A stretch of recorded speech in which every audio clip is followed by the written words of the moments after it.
maintenant pour accueillir avec nous Ludovic, président de HR, de la section HR Valais, qui va nous remettre le prix du public. Je vous transmets l'enveloppe, Ludovic, et je vous laisse nous présenter le prix du public. C'est à vous. Merci Laetitia. Voilà, bonsoir à toutes et à tous. Je m'appelle Ludovic Bruchet, je suis le président d'HR Valais, association fêtière des ressources humaines et de la formation en Valais, qui fait partie bien entendu d'HR Suisse, l'association fêtière au niveau suisse.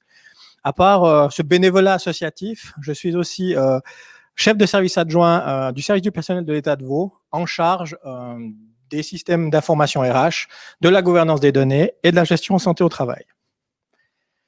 Pourquoi un prix RH numérique ? Encore une récompense honorifique, me direz-vous. Eh bien, laissez-moi vous convaincre que non. Il y a un an environ, lors du 9e congrès roman, le docteur Laurent Alexandre tenait son allocution et terminait son allocution par une question volontairement provocatrice. Qui des RH ou qui de l'informatique va manger l'autre ? Qui va prendre l'ascendant sur l'autre dans cette question du numérique ? Est-ce que les RH prendront le virage ? Est-ce qu'ils vont appréhender l'avancée inexorable de l'intelligence artificielle ? Ces interrogations sont légitimes. Dans un monde qui vit malgré un ralentissement pandémique général, il continue toujours d'avancer très vite.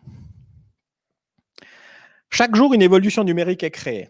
Chaque jour, une nouveauté, chaque jour, un logiciel nouveau, une aventure nouvelle est créée. Il est donc important, au travers de ce prix, de reconnaître et d'apprendre, ou de prendre peut-être exemple sur les exemples qui nous ont été donnés ce soir, pour essayer d'améliorer notre quotidien numérique au travers des exemples donnés par les entreprises publiques ou privées qui ont participé à ce prix. Il est clair qu'au-delà des craintes liées et légitimes à la perte de l'emploi, la numérisation de notre métier ne peut qu'améliorer l'efficience de nos processus. Comment allons-nous nous recentrer sur nos activités RH ? Est-ce que le numérique va nous permettre de nous recentrer là-dessus ? C'est cela qu'on attend d'un service RH. Aujourd'hui, nous devons amener une valeur ajoutée, nous devons être force de proposition, nous devons accompagner la stratégie de l'entreprise, développer une marque employeur forte, quelque chose qui est important et peut-être sous-estimé. Tout cela ne peut se faire que si les RH peuvent profiter du temps dégagé par une numérisation, même partielle, de l'activité quotidienne. Un article du bilan du 1er octobre dernier titrait « Les oubliés de la HR Tech ». Aujourd'hui, nous sommes en retard sur la food tech, nous sommes en retard aussi sur tout ce qui est cybertech ou même tout ce qui est lié à la technologie en général. Et pourtant, il y a clairement un créneau fort aujourd'hui dans le domaine des RH pour avancer dans ces technologies. Mais pourquoi aujourd'hui sommes-nous en retard ? Pourquoi sommes-nous en retard sur ces technologies ? Pourquoi sommes-nous en retard sur les pays voisins ? Il faut chercher plusieurs choses. Peut-être qu'un des exemples ou une des solutions à creuser, c'est le brevet RH. Aujourd'hui, dans le brevet RH, qui est un brevet très lié à la pratique au quotidien, la partie du RH numérique, la partie de l'évolution numérique est très très peu entrevue. Donc peut-être qu'il faut travailler à la formation de nos RH, à les habituer en fait, à cet environnement numérique pour que demain, on puisse travailler avec les nouveaux RH qui vont arriver sur le marché du travail, qui eux, depuis leur plus tendre enfance, sont baignés dans le numérique. Ces personnes-là viendront chez vous, seront attirées par votre entreprise uniquement si vous leur proposez en fait une innovation et la possibilité de se développer dans leurs entreprises d'un point de vue numérique aussi. Bien entendu que la transformation numérique aura un impact sur nos activités, sur nos emplois, mais aussi sur nos processus. On ne parle pas ici de choix, mais on parle d'adaptation. Dernièrement aussi, dans une conférence que l'on a eue avec le CHUV parlait de son adaptation face au Covid-19. Ce n'était pas un choix. Ils ont dû s'adapter et les RH aujourd'hui doivent s'adapter aussi à ce qui arrive avec le numérique. Ce qu'il faut comprendre, c'est que ce n'est pas l'homme contre la machine. Mais comment on va fonctionner les uns avec les autres ? Ce n'est pas un choix, comme je l'ai dit tout à l'heure, donc on doit apprendre à vivre les uns avec les autres. Fini le temps des « mais on a toujours fait comme ça ». Cette phrase qui horripile la plupart des RH aujourd'hui, ou la plupart des managers, mais il faudra passer au-dessus de ça. Les nouvelles technologies vont nous aider dans beaucoup de domaines, comme le recrutement, la communication, la santé au travail, la formation numérique, la gestion du temps, etc., etc. Les possibilités sont infinies. Un point qui va ressortir de tout cela est la gestion de la donnée. La donnée est celle que certains nomment aujourd'hui le pétrole du XXIe siècle, est déjà et sera encore plus au centre de tout. Elle permet de comprendre et de piloter nos ressources humaines. Il faut donc la maîtriser, l'analyser et réussir à restituer de manière à ce qu'elle devienne utilisable et compréhensible pour tout le monde.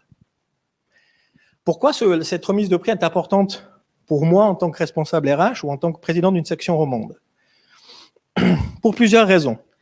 Je suis enseignant, je suis responsable d'une entité dans la technologie des RH. Il m'est paru important que porter ce message d'ouverture était très important aujourd'hui. Donc, merci au prix numérique de s'être mis en avant et de s'être créé, parce que finalement, ça va nous permettre de faire passer du message. Encore un grand bravo aux participants de cette lancée. C'est jamais évident, on l'a vu tout à l'heure au travers des discussions, de se lancer dans cette nouvelle aventure qui va, j'en suis sûr, nous permettre de faire prendre conscience de l'inéluctable mais profitable avancée du numérique ou de la HR Tech. Un grand merci aussi à toute l'équipe pour l'organisation de cette grande aventure qui n'a pas été simple à organiser.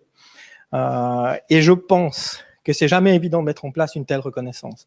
Je vous souhaite de la rendre pérenne, surtout, qu'elle puisse être renouvelée ces prochaines années, parce que je pense que c'est quelque chose qui manquait dans l'écosystème RH aujourd'hui. Et un grand merci aussi d'avoir permis à HR Valais, au travers de son comité et de moi-même, de s'associer à ce projet qui va compter, j'en suis sûr, comme je l'ai dit tout à l'heure, dans l'écosystème RH. Donc voilà, j'en ai terminé. Suspense va bientôt arriver à son terme. Je vais remettre, et j'ai le plaisir de remettre le premier prix du public. Ah, mais non, avant tout, je vais vous lire d'abord ce que le premier prix du public représente. Premier prix du public, c'est une licence de coaching de Christopher Lubert, TEDx Coach de 4 heures. Booster ses talents de pitcher, valable pour 1 an d'une valeur de 500 francs. Une licence de 12 mois de la plateforme HR Tech Klaxoon pour révolutionner vos meetings d'une valeur de 150 francs. Et ce premier prix revient à notre hôte de ce soir, Batmed. Bravo à eux.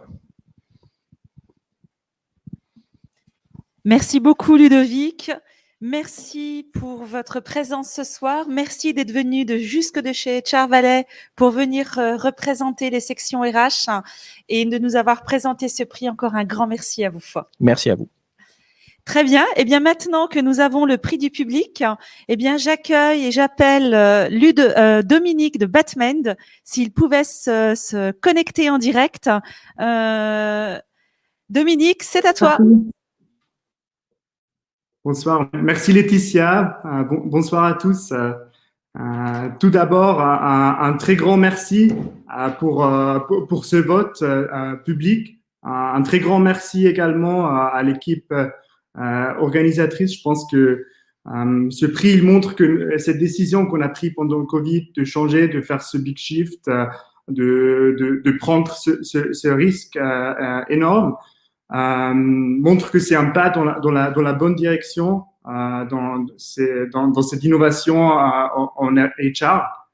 Un très grand merci à toutes les équipes qui ont travaillé très très dur, pas seulement les équipes RH, mais tout le monde qui était impliqué dans ce projet.